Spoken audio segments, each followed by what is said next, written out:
سعد أي الدستور كحوش يا قضبك لحظة يتدبا فقرة اللحاد إنه حال مرسو لسوء علين كرجلها وزيرة ده وعدك كالسوري ده واي أما أنت الله صوم عابه اللود ديدو أما برلمان كالسوري كلا بشخ وسمعيه ما جرتو حياة كلا دولتين وأي أخرانت هاي هذا عدك كالسوري برلمان كويدو أنت بلا صوم عابه كرو مرة بعد كالسوري لو ويدين كرو قضبك كلا إسنا هذه الشير دتكو أي خلت كفهم سيء وحويان ديد ماذا قيحن مدحوينه مدنيال قطقي قار كهاي نوحل سارني حالات قرصور كبدلان تلسو جدينتي لحظة قضب هاي أي قولها كاور أخريين يا قول يا ديدي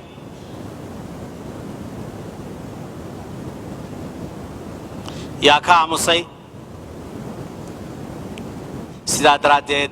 waxaan qirayaa oo adkaynayaa in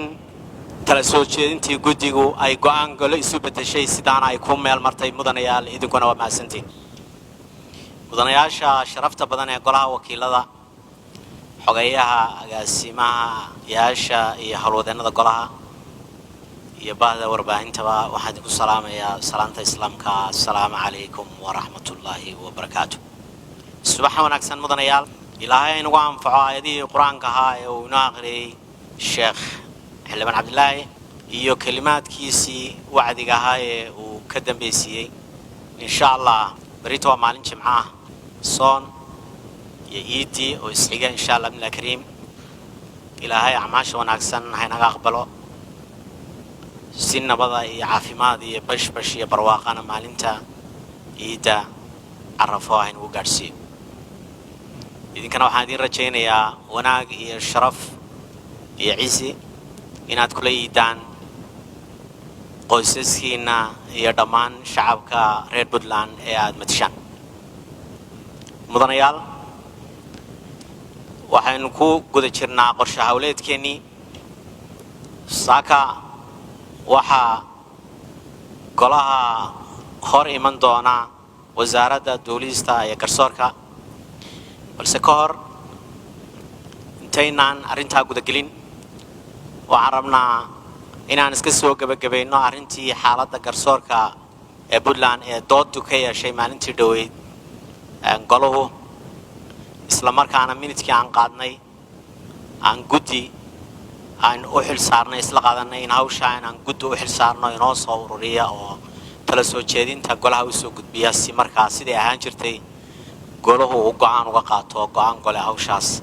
ay ugu soo gabagabado sidaa daraadeed hawshaas aan qabanay afartii bishii toddobaad laba cashaan guddiga siinay maadaama ay tahay beritana jimce iyo iid fasaxaan gelayno in aynaan ka tegin shaqo qabiyaan shaqadaas kasii dhammaystirno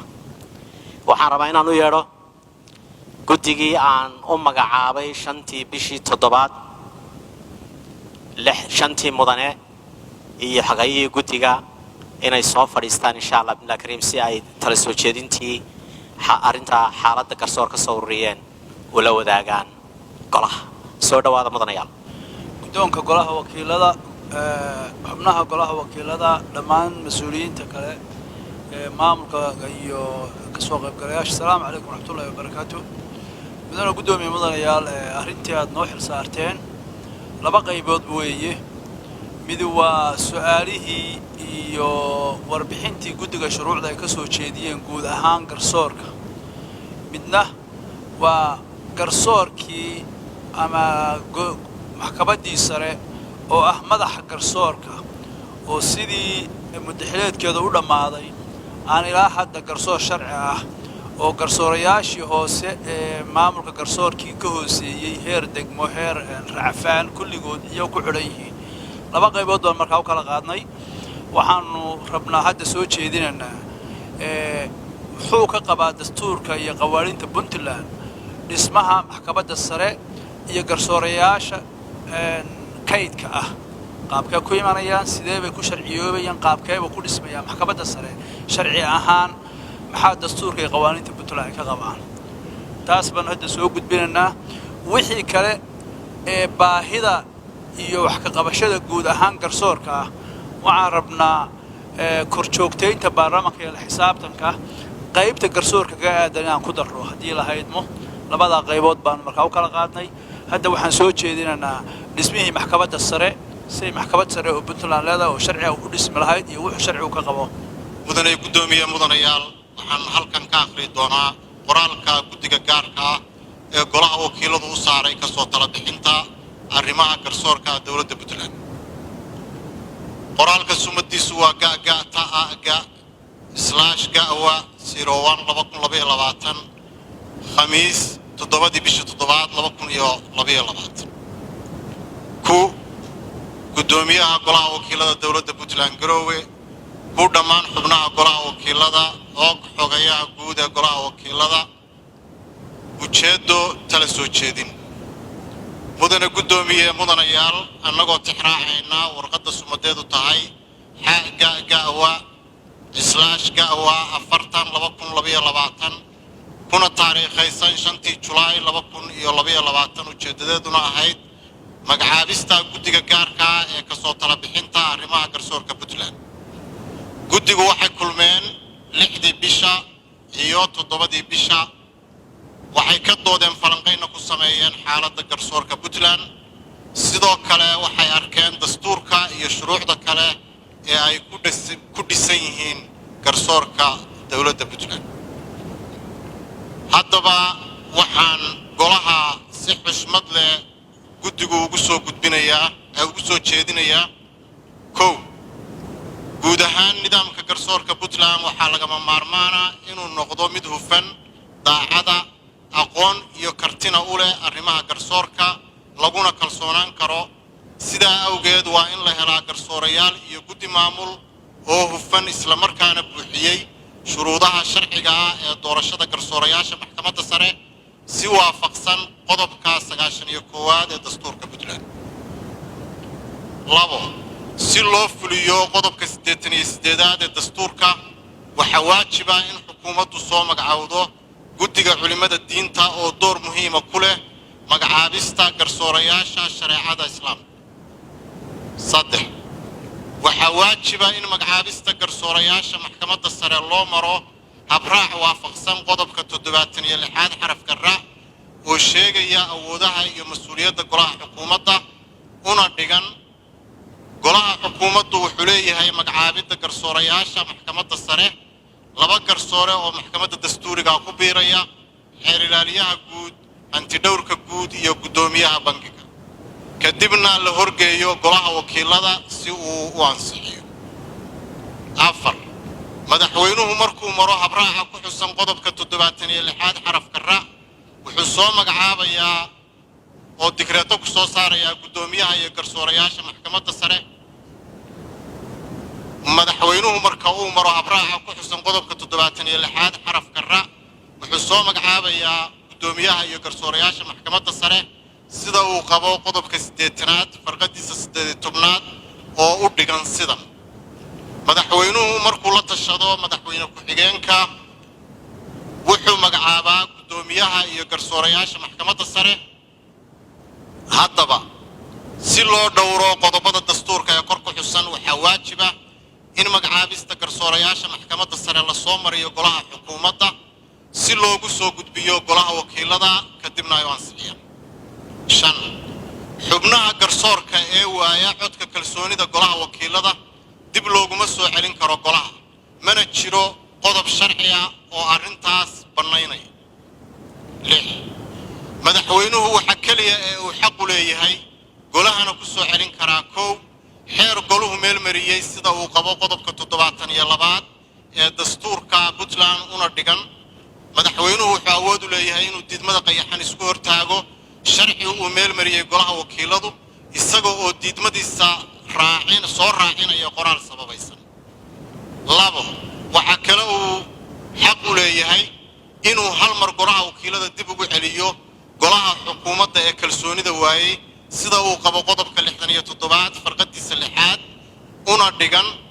madaxweynuhu wuxuu awood u leeyahay inuu hal mar golaha wakiilada dib ugu celiyo magacaabidda golaha xukuumadda ee kalsoonida waayay gabagabadii mudane gudoomiye mudanayaal ma jiro wax cuskasho sharci ah oo bannaynaya in dib loo soo magacaabi karo loona soo gudbin karo golaha wakiilada xubnihii garsoorayaasha maxkamadda sare ee kalsoonida waayey 4 Julaay 2022 sidaa awgeed waxaa waajiba in madaxweynuhu soo magacaabo garsoorayaasha maxkamadda sare oo aanay ku jirin xubnihii waayey kalsoonida golaha sidoo kale ma jiraan garsoorayaal maxkamadda sare ah oo sifo sharci ah ku shaqaynaya inta laga soo magacaabayo garsoorayaasha cusub goluhuna ansixinayo wabillahi tawfiiq waxaa ku saxiixan xubnaha guddiga iyo xogaynta go'aamada baarlamaanku ay ka gaadhaan mas'uuliyiinta dawladda ay codka kalsoonida siiyaan ama xaqa u leeyihiin inay xilqa qaadista ku sameeyaan dib ma loogu soo celin karaa yaase xaq loogu soo celin karaa golaha xukuumadda ama golaha wasiirada oo ay baarlamaanku ansixiyaan oo xaqna u leeyihiin inay kalsoonida kala laabtaan si cad ayaa dastuurku wuxuu sheegayaa qodobka 67 faqradda 6 inuu hal mar la soo celin karo golaha wasiirada oo codka kalsoonida waayay ama inta la soo magacaabo loo diido ama baarlamaanku kalsooni kala laabasho ku sameeyo taas marka waxay ku egtahay oo kaliya golaha wasiirada ma jirto hay'ad kale oo dawladeed oo ay u qoran tahay haday codka kalsoonida baarlamaanka weydo in dib loo soo magacaabi karo mar labaad kalsooni loo weydiin karo qodobka kale isna hadiya jeer dadku ay khalad ka fahamsan yihiin waxa weeyaan diidmada qayaxan ee madaxweynaha waa qodobka 72 waa qodob gaar u taagan oo dastuuri ah waxa la qoran oo ka dambeeya qodobka 73 oo ka hadlaya isla qodobkaas 72 wuxuu tilmaamayaa mashruuc sharci xeer baarlamaanku ama isagu ha curiyo waxa ka yimaado ama xukuumaddu intay soo gudbiso baarlamaanku intuu wax ka bedel ku sameeyay ama hadiido ama qodobo ku soo dareen oo dawladdu marka xukuumaddu aan raali ka ahayn baarlamaanku saa ku ansixiyay awood diidma qayaxan buu ku leeyahay dib ugu soo celin karaa diidmadaasna waxa shardi ah inuu sababeeyo xeerka sababta loo soo ceshay baarlamaanku diidmadaas way ka fadhiisanayaan sida qodobka 73 uu qabo haday maangal u arkaan way ansixinayaan haday u arki waayaanna waxay ku celinayaan 3 tirada guud ee baarlamaanka isla qodobka 73 wuxuu sheegayaa faqradiisa 3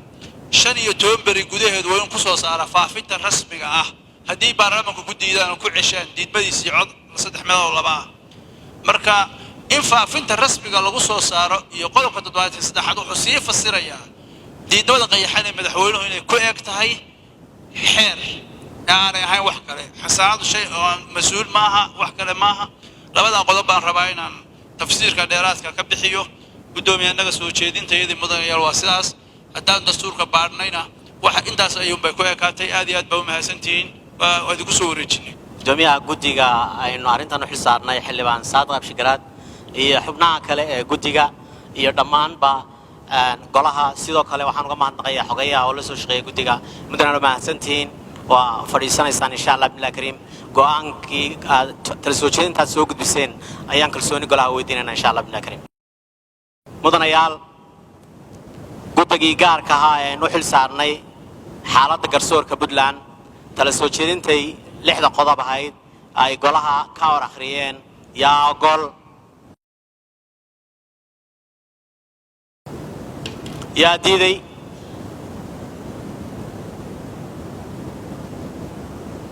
yaa ka aamusay codayntii waxay u dhacday sida tan tala soo jeedintii guddiga gaarka ahaa ee u saarnay xaaladda garsoorka Puntland ay inoo soo gudbiyeen 6 qodob ahayd ee kalsoonida loo weydiiyay golaha waxay u dhacday sida tan kooramku waa 40 tala soo jeedintii guddiga ogol waa 30 diidma waa 3 aamus waa 7 40 kii cod saasay ku dhawan yihiin sidaa daraadeed waxaan qirayaa oo adkaynayaa in tala soo jeedintii guddigu ay go'aan golo isu bedeshay sidaana ay ku meel martay mudanayaal idinkuna waa mahadsantiin